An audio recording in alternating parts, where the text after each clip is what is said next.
Kok mukanya bahagia gitu, Gen? Nangis. Oh, kenapa tuh? Kamu sedih kenapa? Cerita dong sama Om. Udah sabar. Kenapa? Gimana? Istri sehat? Istri gua kan lagi hamil. Wah, selamat ya. Kemarin gua gas. Sekarang tuh lagi ngidam. Oh ya, wajar dong orang hamil ngidam. Iya, dia ngidam kue cubit. Cuman gua lagi bingung nyarinya di mana kue cubit. Ya elah, itu ada tuh. Pas. Saya mendengar kue-kue cubit. Tepat sekali Anda. Bang. Nih aku udah buatin kue cubit untuk istrimu. 20.000 aja. Cuman dia mintanya nih. pas hamil. Beda. Makan lagi sama dia. Kalau kue cubit pas hamil. Bentar. Janganlah bang, kau aja yang makan. Bukan ini kayaknya. Masa Gua kau nggak kan tahu sudah nikah nih. Masa kau nggak bisa mengerti istrimu sih? Kau berapa lama sih pacaran? Pacaran sama dia tuh 4 tahun. Ya 4 tahun. Hah, 4 tahun. 1, 2, 3, 4 pas. 20.000. Jangan Bukan cocok-cocokin urusan aja, itu, ini jangan pas ada Amin urusan ini. apa. 4 tahun Tapi pacaran. 4 tahun itu masa kau nggak bisa mengerti istrimu dia maunya apa Ya lagi? gue udah ngerti, cuman kan ini kan situasi baru gitu. Assalamualaikum. Waalaikumsalam. Tadi gue dengar-dengar ada yang lagi bahas istrinya masing-masing nih. Gue kasih pantun buat lu ya. Si Astri pergi ke Cikini. Cakep. Masa urusan istri dibahas di sini? Gue kenalin nih, gue bawa temen nih. Kalau urusan istri, lu semua. Lu bang. Halo Mas. Saya Samin. Amin. Siapa? Lu Siapa? semua. Ya ini gue kenalin temen gue, temen deket, tetanggaan, waktu di kampung dulu. Ciputat ya? Di Ciputat, sama-sama orang Ciputat. Ternyata dia nih sekarang udah jadi orang terkenal.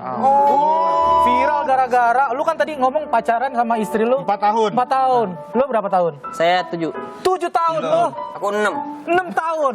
Ini nggak perlu pacaran, butuh waktu 3 jam langsung nikah.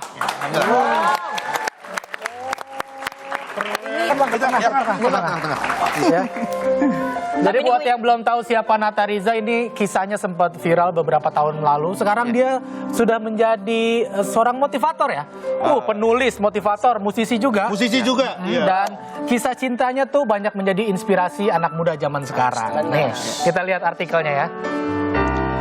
Modal niat, pengamen ini mantap menikahi wanita. Jangan marah-marah. Slow aja. Modal niat pengamen ini mantap Pelan-pelan aja. menikahi wanita hanya dalam waktu 3 jam. Orang tuanya berikan syarat khusus. Gitu aja kan. Modal nikah, nggak usah marah-marah, santai aja. Nih, ini syarat khususnya apa kalau boleh tahu? Syarat khususnya apa kalau boleh tahu? Jadi syarat khususnya kebetulan memang waktu saya sebelum menikah sama istri saya yang saya cintai ini Wardah Maulina, Masya Allah. Saya.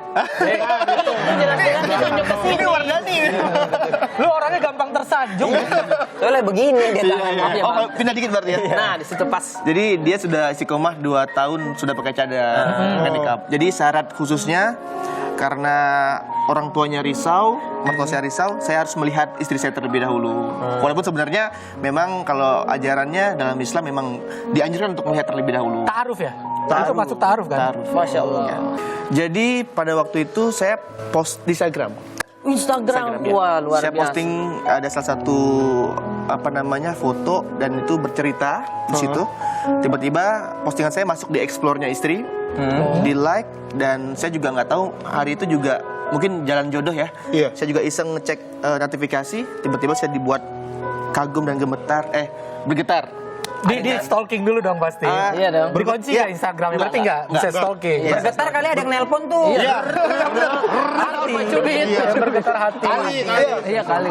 Saya dibuat bergetar kagum sama bukan karena postingannya dia, tapi karena bio yang dia tulis di Instagramnya. Apa? Hanya Hello stalker gitu ya, bukan? Hello stalker. Hello stalker, bionya Alay hello bener, stalker. hello stalker. Kirain itu, bukan ya? hanya wanita biasa bercita-cita menikah muda. Masya Allah. Ya, cita-citanya menikah.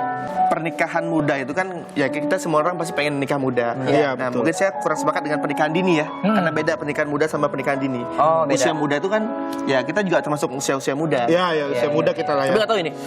Oh ini mah. Dia mah tua dia ini. Umurnya sama Monas beda setengah sak semen. Tapi waktu memutuskan untuk langsung melamar gitu, ada kekhawatiran nggak? Kan yang namanya menikah itu kan namanya harus mengenal satu sama lain. Betul, Pertimbangannya betul, apa sampai memutuskan langsung menikah? Jadi saya percaya bahwa ketika sesuatu hal baik kita mulai dengan cara yang baik, dengan niat yang baik, ya maka semuanya akan diberi kemudahan. Nah pada waktu itu saya percaya bahwa memilih jodoh itu memang berbicara cantik memang harus cantik, ya kan? Berbicara kaya harus kaya, karena diajarin kayak gitu. Harus dari keturunan yang baik pula. Tapi ada satu poin yang sering sekali teman-teman lewati, yaitu seorang wanita yang soleha. Oke. Karena berbicara cantik akan habis dengan usia, harta juga pastilah akan habis. Tapi kesolehan, insya Allah akan bersama kita di dunia dan di akhirat. Masya Allah. Setuju, saya setuju tuh bang. Setuju.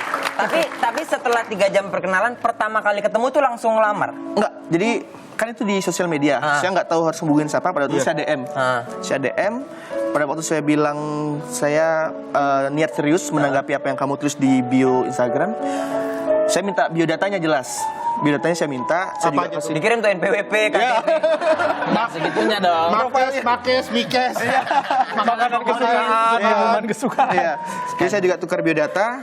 Nah, yang membuat saya kagum waktu itu calon istri saya, dia nggak mempermasalahkan status saya pada waktu itu. Bukan berarti ini ya, udah menikah atau belum menikah, tapi pada waktu itu saya masih ngamen. Ngamen.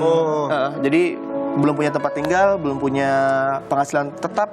Tapi istri saya percaya bahwa Allah itu kuasa. Jadi ketika kita berbuat baik, insya Allah Allah beri kemudahan semua. Rezeki udah ada semua. Gokil banget. 3 jam. Kalau lu kan tadi pertama kali kenal istri, 7 tahun. pacaran udah lama 7 saya tahun. lama. Gimana pertama kali kenalan sama istri? Kenalan tuh tiba-tiba reunian SD bang. Oh ya bener anak SD reunian. Iya, maksudnya yang lulusan SD itu ketemu lagi pada saat dewasa. Oh gitu. Saya lihat calon istri saya kan, maksudnya calon pacar lah gitu. Saya lihat, wah bisa nih, gitu. Maksudnya bisa nih kita PDKT gitu. Kalau Rigen? Kalau gue ini, alhamdulillah juga dari stand up. Gue kan dari stand up komedi, terus ya kenal deket gitulah biasa lah. Terus baru jadian, terus sudah begitulah. Sekarang hamil ya? Iya, sekarang hamil. Alhamdulillah. Kalau Mas siapa tadi? Sarmin. Samir. Mas Amin. Beda sekolah, cuman sekolah kita tetanggaan. Jadi waktu itu aku turun dari angkot, dia naik angkot. Wih. Pas dia mau naik, aku selengkat geledak. Kenapa kau kasar gitu dong? Kalau Bang David gimana nih? Kalau Bang David. Saya Kalau Bang David. Saya kisahnya nggak terlalu gimana-gimana. Tapi Bang David kata ada kesamaan. Bareng, ada iya, kesamaan. Karena sosial media juga ya. Betul, sama-sama lewat DM Instagram kalau. Yo, Jadi ini Kalimatnya jadi beda pembuktian kali, kan? Bang. iya benar. Kalau sosial media itu nggak selamanya negatif. Betul. Harus Juga gunakan dapat dengan jodoh. bijak. Walaupun Bang David niat awalnya negatif ya. Kalimatnya beda ya. Tapi yang pengen kita tahu pernikahan yang apa ya istilahnya kenal istri secara singkat gitu. Gimana sih cara ngebangun chemistry-nya maksudnya? Iya pasti apa pas nikah apa awkward gitu. Iya, pasti. Iya benar. Berbicara menyatukan, pasti setiap orang pasti ada perbedaan ya. Nggak mungkin kita sama terus gitu. Tapi saya percaya satu hal bahwa jodoh itu cerminan diri gitu. Mungkin kalau kan udah pada menikah nih, pasti melihat ada kesamaan di diri istri kan gitu. Nah saya percaya itu. Untuk membangunnya memang butuh waktu. Kayak kita kan mungkin milih nggak melewati fase pacaran. Pacarannya sekarang PDKT-nya itu lumayan lama itu. Lumayan lama kita saling cari tahu apa kesukaan, apa yang Dan itu sudah menikah? udah menikah. Oh, jadi PDKT justru setelah menikah. Oh, iya. Jadi di kamar tuh WhatsAppan gitu. Kamu udah makan belum? Itulah. Ya ngobrol biasa aja. Ngobrol biasa aja. Jadi Jadi aja nggak pakai WhatsApp. dari situ saya tahu bahwa benar seperti orang-orang bilang bahwa wanita selalu benar. Selain jadi penulis, jadi selebgram, Mbak Nata ini kita kenal juga sebagai musisi karena dia sudah menciptakan beberapa lagu dan cukup banyak viewersnya di YouTube ya. Pengen tahu bocoran lagu yang nanti juga bakal dinyanyiin. Kalau gue lihat sih lagunya kayaknya bercerita tentang kisah hidupnya. Kebanyakan karya yang aku buat memang spesial aku Persembahan untuk istri.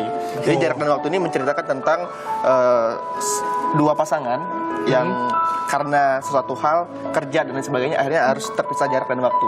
Nah dari jarak dan waktu itu ada kerinduan yang muncul. Nah biasanya perempuan yang paling suka rewelnya perempuan. Abang kapan pulang? Iya, Abang, betul. Kapan selesainya? Bang suka buat kode-kode gitu. Oh enak ya kodenya ya. Kalau kita lagi di luar kota. Di mana? Coba foto. Tidur sama siapa kamu? Lagi di mana kamu? Gitu. Ya, jadi lagu ini buat menghibur istri lah dan pasangan-pasangan yang mungkin sedang LDR-an. Oh bagus nih lagu ini. Tolong ya istri saya didengar ini. Saya keluar kota untuk kerja. Bukan main-main kita Bukan nih. main kita nih. Tapi enak ya jadi istrinya dia bang. Kenapa? Ya dibikinin lagu kalau rindu bang. Loh, Ya, istri lo? istri kita juga dibikinin materi stand up. Iya. Saya lagi bingung ya sayangnya. Iya. Kenapa stand up Istri depan gua tuh dia? ada aja. Materi stand up kan jadi gini. Oke, penasaran sama suara khasnya dan lirik yang menurut gue menyentuh banget. Dan Iya, kemana-mana tetap di Kata Kita. Kata siapa? Kata kita. Kita.